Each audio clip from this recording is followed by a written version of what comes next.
guys, it's your girl HeyParis here, and before I get into the video, I just want to ask you guys a question.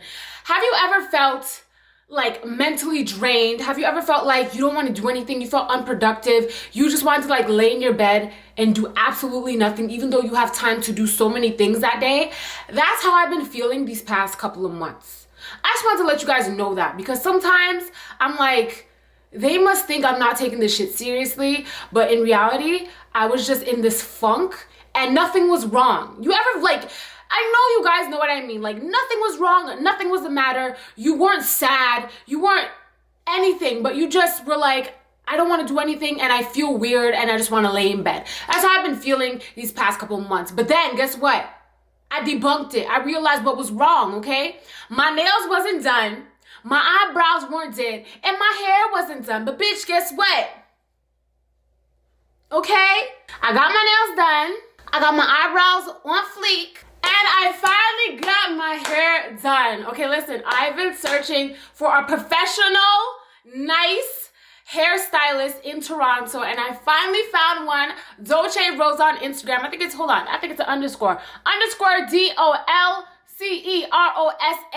on Instagram, you guys. Dolce Rosa, hook me up, y'all. What? But I'm gonna do a more in-depth review of my experience with them in another video. When I tell you that this is my forever hairstylist and hair source, don't let me go in. Don't let me scream at the top of my lungs right now because I've never been this happy in my life. But yeah, I'm out of the funk now, so you won't be seeing me more. I know I've been saying that a lot, but I still was in the funk when I was telling you guys that. But now that my hair's done, my nails are done, and my eyebrows are done, like I'm here. I'm present. I'm giving it to you. Okay, so the reason why I'm doing this video is because I read my DMs. You guys know that. I read my DMs, I read my emails, I do all of that, okay? I feel like the number one advice question I get from you guys is surrounded around this topic, which is toxicity, toxic people. What do you do? How do you spot them? How do you let go of them? All that stuff. So that's what we are talking about today. And when I speak to you guys, I need you guys to literally listen because I'm talking to you as a big sister or maybe a little sister, depends on your age, but I'm talking to you as someone who has been through it. Trust me, been through it and knows what to do, knows the signs, and knows how to let go. Because it's really hard to let go of toxic people at times because those are people that you may have known for years. It might be family members. It might be, you get what I'm saying. Let me just get into it, okay? So first of all, I'm sure a lot of you guys will relate to me when I say that you, yes, you watching this video, you probably post quotes and make statuses on Facebook. Does anyone use Facebook anymore? I don't know. On Facebook, or you tweet, subliminal tweets to these toxic people and you don't make a change, okay? You see these quotes that speak to you. They speak to you and you're like, damn, that's for real. That quote is for me. And instead of reading the quotes and being like, you know what, let me do what this quote says, you feel like you need to post it instead. But let me explain to you why you posting it instead of reading it and taking its advice is stupid, okay? Because the reason why you're posting it is because, and don't tell me I'm wrong because I'm right, the reason you're posting it is because you're posting it hoping that the person that you're directing that quote or that tweet to sees it and changes their actions. Guess what? They're not gonna change their actions, bitch. They're not.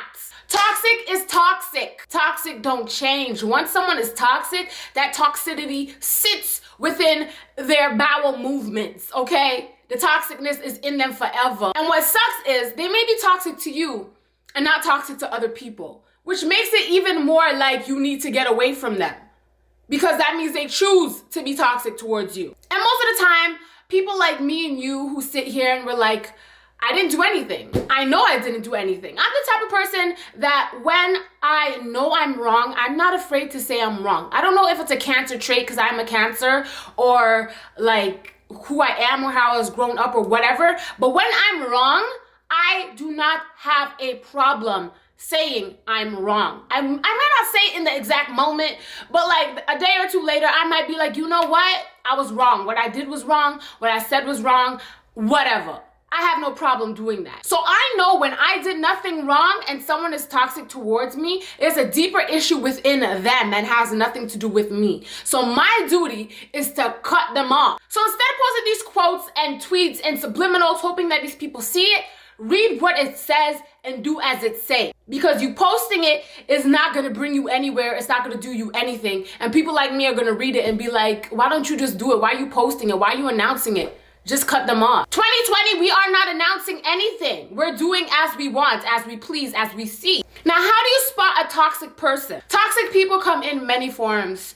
A toxic person can be your mother. It could be your mother. Fortunately, it's not mine. But it could be your mom. It could be your grandma. It could be your auntie, your cousins. It could be your family. It could be your friends. It could be your teachers, your principal. It could be people who are not your family. And how do you spot them? Here are some things that you can look within someone who you think isn't good for you, because that's literally the definition of toxic. Someone who's just not good for you, not good for your mental health, not good for your happiness. This is what you need to look for. When it's within your friends, someone who excludes you from events and outings with your other friends, someone who you text and they don't text you back, someone who, if you were to not text them for a year, you wouldn't hear from them for a year. They only talk to you when you talk to them first. Let me explain something to you. That's not how a friendship works. If I'm the only one checking up on you, that means I'm begging. And one thing I don't do is beg. The only begging that I do is me begging your pardon, okay? Drake said it best.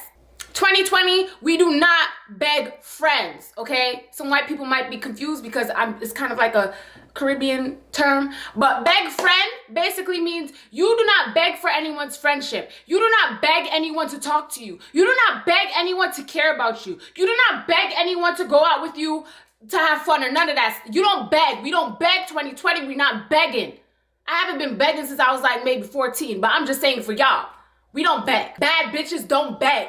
Okay, that's the motto. Toxicity in a friend is also someone who makes jokes, but they're not actually jokes. They're actually just insulting you, whether that's in front of a group of people or just you and them. Someone who makes too many jokes about you, maybe about your parents, maybe about your lifestyle, maybe about whatever.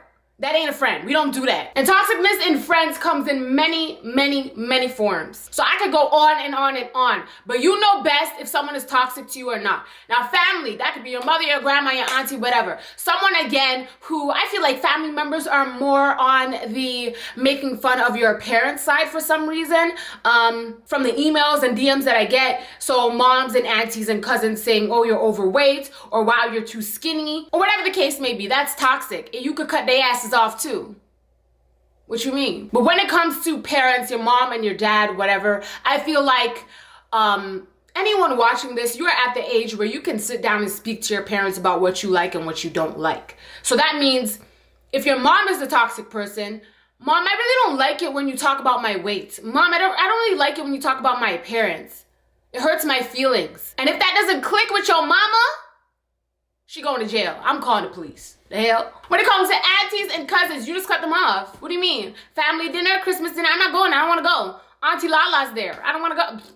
Fuck Auntie Lala. Cousin Juju's there. I'm not going because Cousin Juju's there. Guess what? Let me tell you guys something that I tell all my friends, all my family, anyone who I care about. You do not have to do anything in this world. There's not anything in this world that anyone can force you to do. I'm being dead ass serious. The only thing you have to keep in mind when I say this is that with the things that you choose not to do, there may be consequences. So like for instance, if you wake up one day and you're not feeling mentally well, you're just like, I really don't want to go to school today. Your mom can yell at you, scream at you, push you out the door for dear life, but you don't have to go to school that day. You have to go to school, but not that day. What are the consequences of that? Your mom might beat your ass if your mom beats your ass.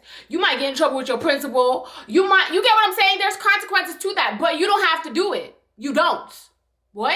Another thing, if you don't want to take a shower, which is kind of nasty, it's kind of stanky, it's a little nasty, whatever, that would be your choice. The consequence would be you would stink. People probably make fun of the way you stink, and you would stink.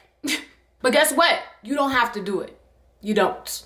Nobody can force you to do anything. It's physically impossible. Your mother could pick you up and put you in the bathtub and turn on the water, and you could get out and she would put you back in. You get out, she put you back in. You get out. It will go back and forth until she gives up. You don't have to do nothing. And this is not me saying that you should disobey your parents or you shouldn't take a shower or you shouldn't go to school. What I'm saying is, if there's a family dinner and your mom is forcing you to go and you know your toxic auntie is there or your toxic cousin is there and you don't want to go, don't go. Sleep your ass in bed until they leave and then enjoy the empty house by yourself. Bitch, I've done it before. When it comes to you and your mental health, you are in full control. Don't make anyone force you to do anything you don't want to do. I don't care who they are. Because this is your life, this is your body, and these are your decisions. Nobody knows how you feel except for you. And I know it's really hard for young people to sit down and talk to their moms. So if you're not the type of person who wants to sit down face to face and look at your mom and be like, Mom, you hurt my feelings when you say this, or Mom, you make me feel bad when you say this,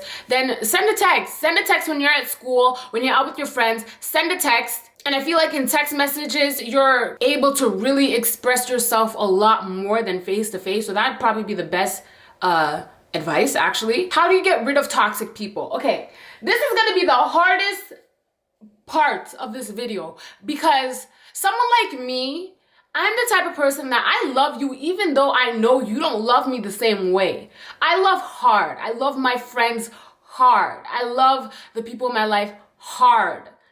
Like, it's very hard for me to let people go. It's very hard for me to allow people to leave my life. But one day, I woke up and I said, I'm gonna give you an example. I said, I'm gonna make up a name. I woke up and I said, I hate being around Joseph. I'm not happy around Joseph. Joseph makes me feel insecure. Joseph always has something negative to say whenever I say anything. I could tell Joseph is jealous and envious, and it bothers me because I don't do anything intentionally to make him feel that way, but the energy he's giving off to me makes me feel like he feels that way. I'm nice to Joseph. I love Joseph. I make sure that Joseph's always good. I always have an ear for Joseph. I always listen to his problems, and I'm always there for Joseph. And I can't say that he's there for me. Okay? Woke up one day and I thought that. And keep in mind, I love Joseph, okay? I've known Joseph for many years, okay? But whenever I have good news to tell Joseph, Joseph changes up. Joseph acts different. Joseph is upset that I'm saying something good about my life. Why am I gonna torture myself with a friendship that doesn't need to be? Why am I gonna torture myself and put myself around this person who hates it when I'm happy? So I knew it was gonna be hard. And I gave Joseph more times, more chances than I've ever gave anyone in my entire life. I gave him more chances than I've ever given anyone in my entire life. Like, if I would have to make a number, probably like 57 chances Joseph got. Everyone else, I'm like, bye, bye, bye, bye, bye, bye. Joseph was chilling with his toxic ass in my good ass life for way too damn long. I woke up, I said, bye, Joseph, that's it. You don't think about it, you just do it. What did I do? Delete his number, block him on every single social media site, and I told the mutuals that we have, do not bring him up to me. I don't want to hear his name. I don't care what he's doing. Just, that's it. I didn't write Joseph a 4-letter paragraph. I didn't write him a sentence. I didn't even give him a letter, okay? It's just done. Because guess what? When you write them those paragraphs and those text messages, they're like, oh, I'm gonna act right for like a month, but then I'm gonna be me again. I'm gonna do me again. I'm gonna be the toxic ass person I am and will always be. You feel me? And if you're watching this and you're thinking to yourself, but I love this person and this friendship is worth saving. Me personally with Joseph, I didn't feel that way. I didn't feel like the friendship was worth saving. I was kind of over, done, blah with it. But if you're feeling like that, because I was in a situation like that as well recently, where I was like, I feel like this person is toxic, but this friendship is worth saving. What do you do in that instance? I'll tell you what I did. I sat down my friend, we will call her Jessie. Me and Jessie weren't talking for maybe 3 months for absolutely no reason. There was no reason that we weren't talking other than I didn't text her first. Okay? Cool. So there's no issue, there's no fight, there was no argument, there was no animosity, no nothing. It was just that I was like, I feel like every time I text her, that's the only way or reason she messages me back. So, although I was hurt and although I was upset, I felt in my heart this friendship is worth saving. This is someone who I really love. We've been through a lot, and I don't want to do to her what I did to Joseph. Joseph is gone. He's been toxic. Bye, nigga, right? This girl, Jessie, I'm like, it's worth saving. So I texted her. I said, hey, let's get lunch, and I want to talk to you. That's all I wrote. She was down. We went to get lunch. We ate, and we spoke about it. She expressed to me that she thought I was mad at her, but I expressed to her I wasn't mad at you, I just didn't text you. You get what I'm saying? So in that instance, it's a miscommunication, and it was saved. We explained to each other what we would like from our friendship, what we expect from each other, and we are doing that. We're working on that. We are building a friendship stronger than we had before. And when you love someone and they love you and they're willing to sit down and talk to you like an adult about the issues or problems that you have with each other, my mom's calling me, hold up. That's worth saving. Hello? Yeah, so someone who's willing to sit down with you and talk to you about the issues instead of being like, no, everything's fine. Like, I don't have a problem with you. I don't have an issue with you at all. But you're like, you must have an issue with me because you haven't been talking to me for the last month. What are you talking about? You don't have an issue with me. If you try to come to someone and be like, yo, like, is there anything wrong? What's the matter? And they say no, and you know there's something wrong, cut them off. Period. But the fact that I was able to text her and be like, hey, let's sit down, I want to talk to you. And when we sat down, I was like, hey, so you haven't talked to me in so and so amount of time. And she explained to me what she thought was going on. I told her what I want. She told me what she wants. That's a friendship that I do not mind keeping. That was just a miscommunication. And sometimes you're going to have those with friends. Another thing, if you can't openly and freely say to your friend, I love you, you need to reevaluate your friendship. Because there's nobody in my life that I can't look at in the face and be like, love you. If you feel uncomfortable doing that, if you feel like they wouldn't say it back, or if you feel like they would laugh or make you feel weird about saying it, reevaluate your friends. Real shit. Because friends to me are like family. That's why I don't allow anybody into my life. Because you have to prove to me that you're a real ass bitch. You have to prove to me that you are willing to sit down and listen to my problems. Because bitch, I got problems and you better listen. And all of that takes time. So it's really hard for me to make new friends because I don't trust people. I don't. I'm not about to waste my time with no fugly friendship that ain't real. I'm rambling. I am. Now, everyone watching this has that one friend, your frenemy, okay? A friend who you're really close with, who you think likes you, but their actions show otherwise. They invite everyone somewhere except for you. They barely answer your text messages, and when they do, it's hours later and it's a one letter, it's K. And you always sit there and wonder to yourself, like, what did I do? Like, why do I feel like she doesn't like me? Or why do I feel like he doesn't like me? I'm telling you right now, it's not worth it. Someone who throws shots at you and tries to hide it as a joke, that's not your friend. It's not. Someone who tries to embarrass you in front of people, especially if it's the opposite sex, that person is jealous of you. I'll tell you right now. If you have a friend, if you're a girl watching this right now and you have a friend that whenever you're around boys, they want to say something to make you feel stupid or look stupid or embarrass you, they are jealous of you. Been there, done that. Trust me. But really, it's up to you. If you feel like the friendship is worth saving, do what I did. You don't have to go out to lunch with them. If you're at school, just be like, I want to take you aside. Can we just talk over here for a bit? And if they comply with you and tell you the truth and talk to you about what they don't like about you or what needs to change in the friendship or whatever, then I would say it's worth saving. But again, it's up to your discretion. And honestly, I just made this video because, like I said, I get these questions every day in my DMs. It's the #1 ask question on my Instagram, in my emails. It's about toxic people. What do I do? How do I spot them? All this. So I hope that this video can help you guys. I feel like I was rambling a lot, but I hope that you took from it, okay? By the way, y'all, before I end the video, y'all, I hopped on TikTok and listen, I thought I was too damn grown. I thought that TikTok was a bunch of little kids going, run the game, run the game. I thought it was all that. TikTok is hilarious. It's hilarious. I don't think I've ever laughed this much since Vine.